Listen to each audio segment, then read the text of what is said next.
السلام عليكم ورحمة الله وبركاته. النهاردة هنعمل الفاصوليا بطريقة جميلة قوي قوي قوي قوي، بجد حكاية حكاية ومفيش اجمل من كده، والريحة بتاعتها خرافة خرافة خرافة. بصي الجمال والحلاوة، نعمل وجبة متكاملة مع بعض.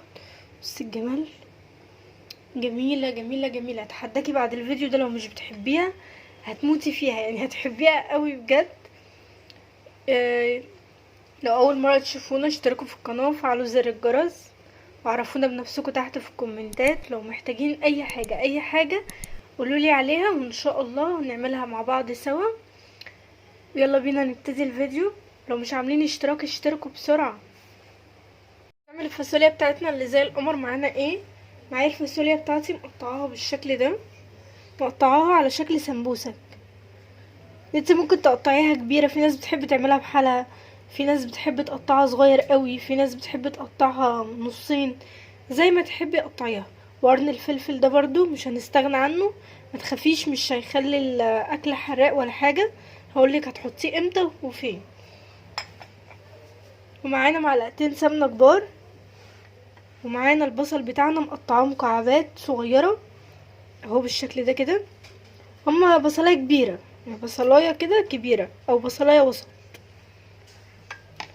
ومعايا التوم بتاعي، عامله حوالي 3 فصوص وواحدتين مرقه دجاج. ومعانا رشه فلفل اسود ورشه كزبره عشان التوم. احنا علشان عاملين لحمه، عاملين شوربه لحمه وحاطه فيها كل التوابل، فانا مش هحتاج توابل. لكن انت لو مثلا هتعمليها على شوربه عاديه، هتعمليها على ميه من الحنفيه، حطي توابل اللي عندك. ومعايا ملح، ومعايا شفشق الطماطم زي ما احنا شايفينه كده. هننزل بالسمنه بتاعتنا، حاطين حله على نار عاليه. انت ممكن تحطي زيت، ممكن تحطي سمنه بلدي، سمنه فرن، سمنه جنه، على حسب. الزبده ممكن تحطي زبده، ممكن تحطي اي حاجه، بس اللي احلى تبقى السمنه طبعا، تديكي طعم ولون حكايه. انزل البصل. والدتي بتعملها معاكم اهو. انزل البصل.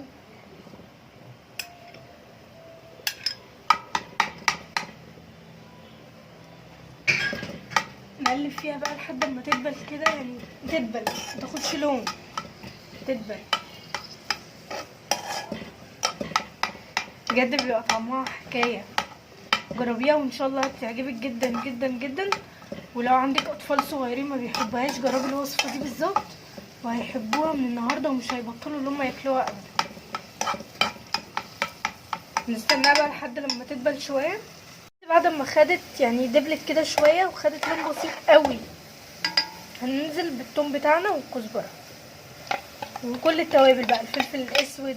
لو انت مثلا هتعمليها بميه مثلا زي ما قلنا، حطي التوابل كلها اللي عندك، اللي هي مثلا حبهان، ورق لورا، قرفه، بصل بودره، توم بودره، فلفل اسود، كل ده. لكن انا ما حطيتش ليه توابل، ما حطيتش ليه توته.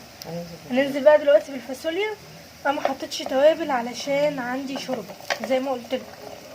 وننزل بقى واحده واحده بالفاصوليا. نزلنا بقرن الفلفل بقى.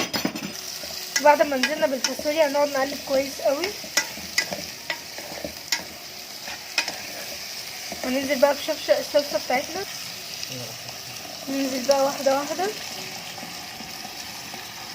هننزل بقى بمرقه الدجاج بتاعتنا. لو عندك مرقه لحمه اي حاجه حطيها، مرقه خضار برضو بتبقى تحفه. هننزل بقى بكبشتين شوربه. ننزل بقى بكبشتين الشوربه بتوعنا. ما عندكيش كبشه شوربه ولا عندك شوربه اصلا، حطي ميه سخنه من الغلايه.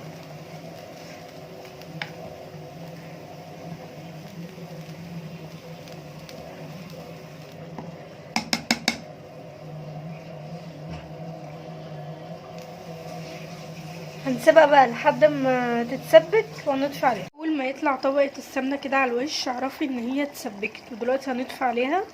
نهايه الفيديو مع الفاصوليا القمر بتاعتنا.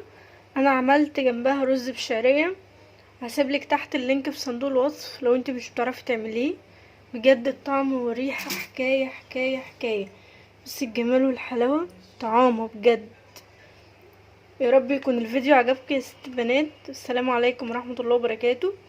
اكتبوا لنا كومنت قمر تحت في الكومنتات وقولوا لنا الفيديو عجبكم ولا لا. السلام عليكم ورحمة الله.